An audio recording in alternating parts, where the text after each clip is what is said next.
Assalamualaikum warahmatullahi wabarakatuh. Waalaikumsalam warahmatullahi wabarakatuh. Gimana nih teman-teman, kabarnya sehat? Alhamdulillah. Perkenalkan, saya Dede Volupi. Alamat tinggal saya di Berbah Banguntapan. Boleh nih teman-teman saling berkenalan terlebih dahulu. Boleh Kak. Mulai dari Perkenalkan, nama saya Koyima Sopiati, saya tinggal di Jalan Taman Siswa. Saya Iko Prastiani, saya tinggal di Jalan Damai, Yogyakarta. Oke, saya Destiana Dini Safitri, saya tinggal di Mujamuji, Yogyakarta. Oke, saya Aulia Khairul Umatin, saya tinggal di Maguwo Harjo. Sebelumnya, saya ucapkan terima kasih kepada teman-teman karena sudah meluangkan waktunya untuk kegiatan siang kita hari ini. Kira-kira teman semua sudah tahu belum kita mau ngapain hari ini? Konseling ya? Konseling. Sebelumnya teman-teman udah pernah dengar belum apa itu konseling kelompok person center? Baru tahu sih. Apa itu baru dengar?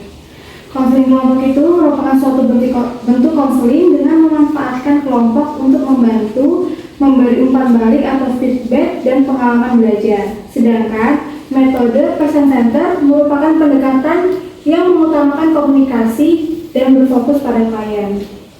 Jadi hari ini teman-teman akan menceritakan tentang masalah yang tengah kalian alami.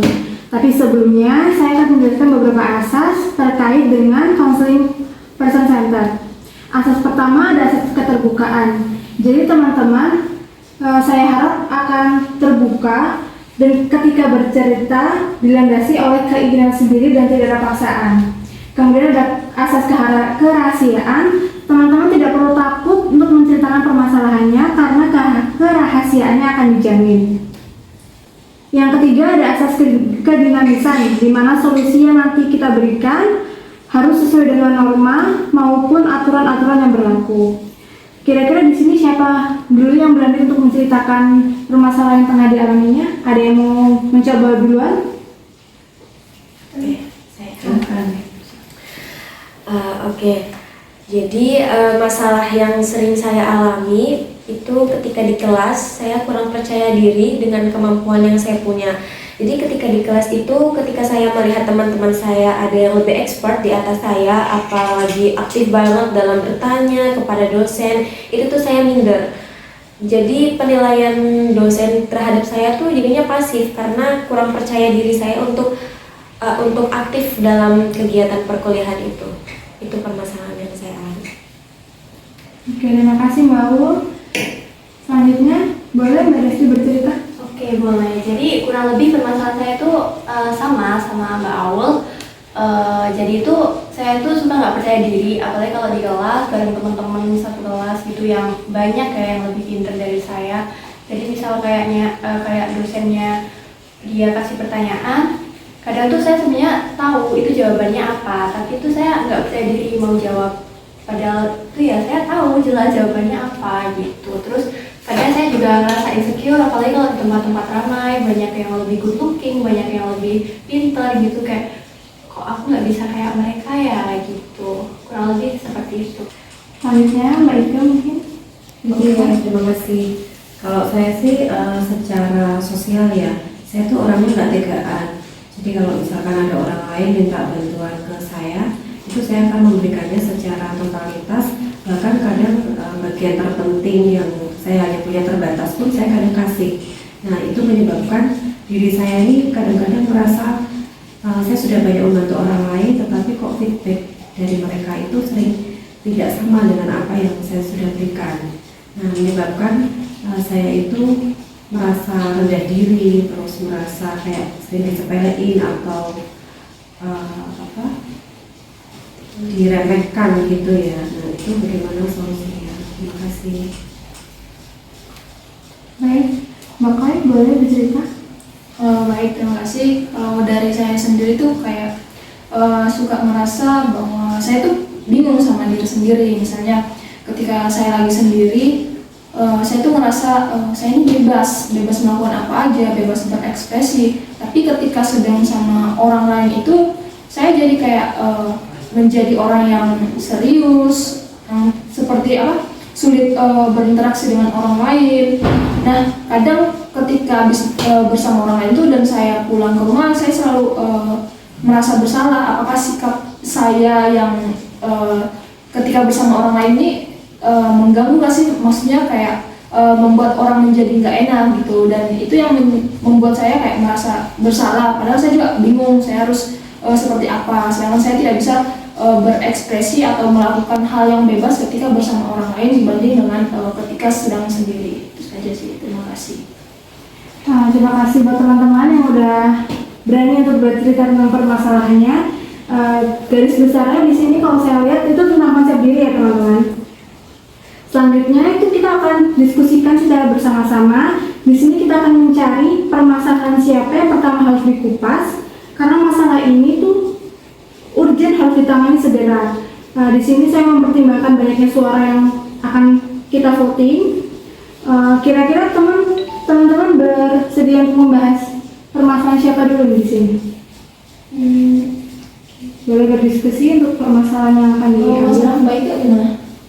Iya, Kayaknya karena mungkin dirasakan banyak orang. Iya. Gimana nih Mbak Ika, bersedia untuk masalah dikupas bersama teman-teman bersama-sama? Iya, bersedia. Sangat terima kasih.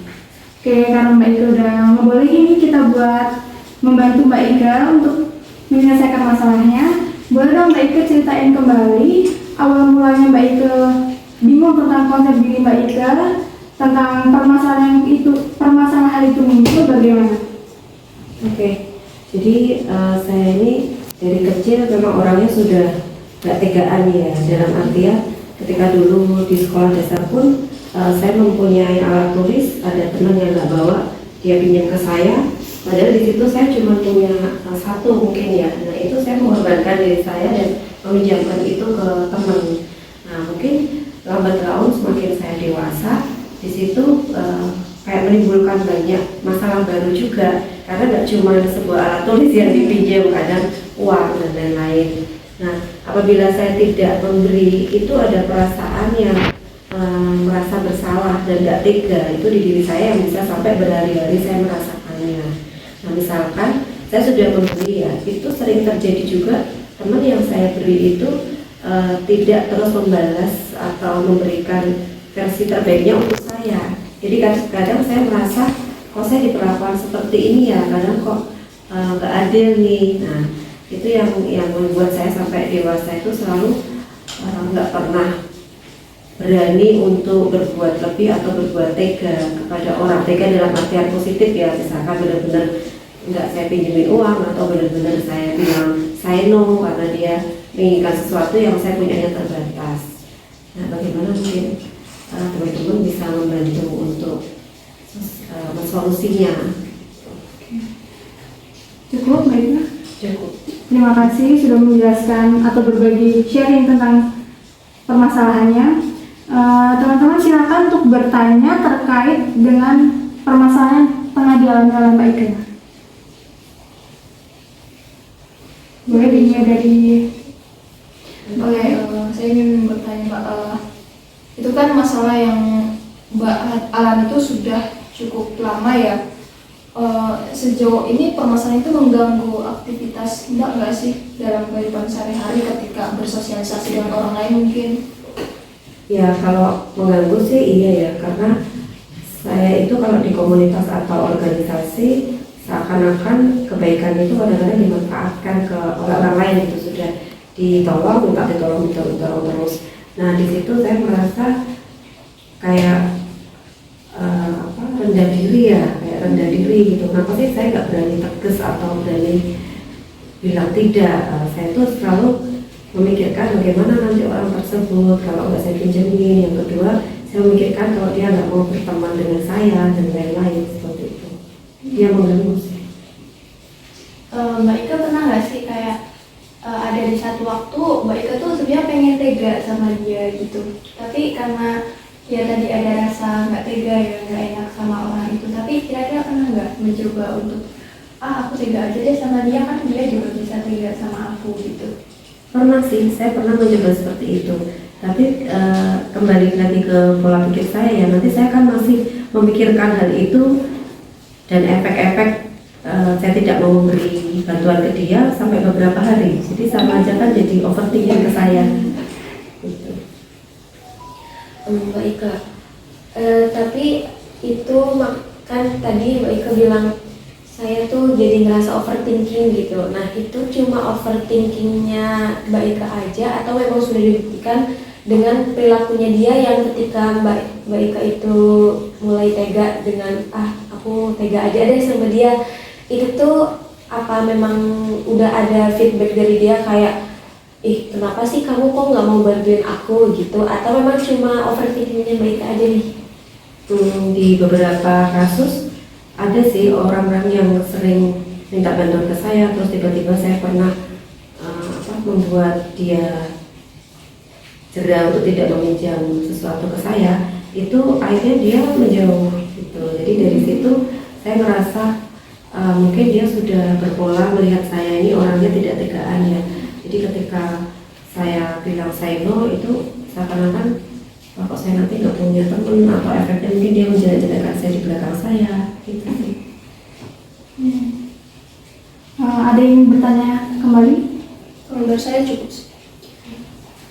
Setelah tanya jawab ini, kira-kira pendapat teman-teman tentang solusi dari permasalahan baik ini gimana? Kalau dari saya sih ya mungkin Mbak Ika harus berani untuk meminimalisir rasa nggak tegaan itu dengan ya harus mengambil langkah untuk berani membatasi diri sama orang-orang yang seperti itu ya, biar maksudnya biar mereka juga ya punya kesadaran diri terhadap apa yang Mbak Ika sudah berikan kepada mereka gitu sih kalau dari saya. Kalau dari aku mungkin Mbak Ika juga harus memikirkan kebahagiaan Mbak Ika juga, kan kayak Mbak Ika kayak nggak tega, terus dia gimana kalau nggak aku tolongin gitu. Mungkin Mbak Ika bisa mulai tega gitu loh. Oh iya, dia aja bisa kayak gitu kok ke aku, kenapa aku enggak? Ya mungkin nanti di awal masih akan kepikiran terus ya, masih overthinking, tapi nanti kalau udah sering kayak gitu, nanti lama-lama sedikit demi sedikit pasti Mbak Ika bisa nanti kayak harus menanamkan sugesti pada diri Mbak Ika. Oh iya, aku nggak apa-apa kok kalau kayak gini, kan demi kebahagiaan aku juga gitu. Mungkin itu dari aku. Kalau dari saya mungkin Mbak Ika mulai sekarang udah harus bisa lebih tega dan bodo amatan ya, mungkin bodo amatan. Kan Mbak Ika tadi bilangnya saya kepikiran nanti kalau misalkan saya nggak punya teman gimana. Ya udah, teman itu nggak cuma dia gitu. Teman itu nggak cuma dia, saya masih punya banyak teman lain yang mungkin berteman dengan saya tidak hanya memanfaatkan saya saja gitu. Jadi lebih ke bodo amat aja sih gitu. Bagus-bagus sekali. Sangat bagus sekali ya saran dari teman-teman ini. Selanjutnya saya kembalikan ke Mbak Iko untuk merespon tentang solusi-solusi yang diberikan oleh teman-teman. Oke, terima kasih. Jadi dari 3 masukan tadi, saya akan mencoba mengaplikasikan ke diri saya dan sekitar ya. Jadi ketika hal itu terjadi, saya akan memakai 3 jurus jitu dari teman-teman. Ya. Oke, sepertinya Mbak Ika sudah paham ya tentang solusi yang diberikan oleh teman-teman. Sepertinya Mbak Ika sudah paham ya tentang solusi yang diberikan oleh teman-teman. Saya ingin meminta harapan nih dari teman-teman, harapan untuk Mbak Ika untuk kedepannya. Harapan ya, kalau dari saya sih ya mungkin kembali lagi ke saran-saran yang tadi, dan ya semoga Mbak Ika bisa menjalani hari-hari Mbak Ika, aktivitas Mbak Ika tanpa rasa bersalah ataupun nggak enakan sama orang lain, karena rasa nggak enakan itu mungkin dari saya itu aja sih. Harapan aku buat Mbak Ika, semoga kedepannya lebih berani, lebih memikirkan rasa kebahagiaan Mbak Ika dulu, baru kita pikirin rasa kebahagiaan orang lain. Pokoknya ya udah, nggak usah dipikirin orang lain, raih kebahagiaan kita dulu. Oke, kalau harapan saya mungkin semoga kedepannya Mbak Ika bisa lebih tegas dan udah overthinking yang dialami itu udah mulai berkurang gitu. Itu sih. Terima kasih sekali teman-teman. Oke, untuk konseling sekali ini saya rasa cukup. Kita tidak akan membahas masalah ini di tempat lain ataupun memberitahu orang lain. Kita akan melakukan konseling tahap 2 di mana kita akan melihat perkembangan dari Mbak Ike apakah masih ragu ataupun bingung dengan solusi dari permasalahan yang dialami. Saya rasa cukup, saya ucapkan terima kasih kepada teman-teman dalam konseling kelompok kali ini. Kita ketemu di sesi konseling tahap kedua. Terima kasih. Sama-sama. Wassalamualaikum warahmatullahi wabarakatuh. Waalaikumsalam warahmatullahi wabarakatuh. Assalamualaikum warahmatullahi wabarakatuh. Waalaikumsalam warahmatullahi wabarakatuh. Gimana nih kabarnya teman-teman sekalian? Alhamdulillah, sehat. Kita ketemu lagi nih pada sesi konseling tahap 2 setelah proses menjalankan solusi yang diberikan oleh ketiga teman kita kemarin, Mbak Desti, Mbak Koi, dan Mbak Aul. Bagaimana nih perkembangan dari permasalahan yang dialami Mbak Ike kemarin? Oke, terima kasih teman-teman. Setelah kemarin 2 minggu saya menjalankan tips yang diberikan oleh 3 teman-teman kita, ada dampak positif yang sudah saya rasakan. Jadi selama 2 minggu ketika saya bertemu dengan teman-teman yang suka minta bantuan berlebih ke saya sudah berani mengatakan dengan tegas untuk tidak memberi bantuan ketika memang saya sendiri terpaksa. Terus yang kedua, saya juga sudah bisa mengatakan untuk agak cuek atau bodoh amat ya, dan tidak kepikiran overthinking lagi. Nah, ini sudah sangat membantu di kehidupan saya karena sudah tidak mengganggu lagi dalam hal perkuliahan, pekerjaan ataupun kehidupan sosial saya. Terima kasih sekali tipsnya.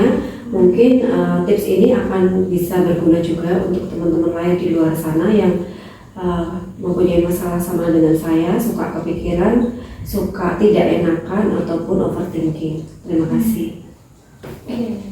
Jadi bisa saya simpulkan dari permasalahan yang dialami Mbak Ike kemarin, dan setelah Mbak Ike menjalankan solusi dari teman-teman, hal itu memberikan suatu dampak perubahan bagi Mbak Ike. Sekarang Mbak Ike sudah mulai bisa menolak keinginan orang lain jika Mbak Ike memang tidak ingin melakukannya. Kemudian Mbak Ike sudah bisa meminimalisir rasa tidak tegaan, sehingga Mbak Ike sudah tidak overthinking lagi. Sudah bisa beramatan dengan orang lain, tegas menolak segala permintaan orang lain yang Mbak Ike rasa itu menyulitkan bagi Mbak Ike. Sekali lagi terima kasih kepada teman-teman sudah berkenan untuk mengikuti konseling ini. Semoga konseling ini bisa memberikan dampak yang positif bagi teman-teman semua.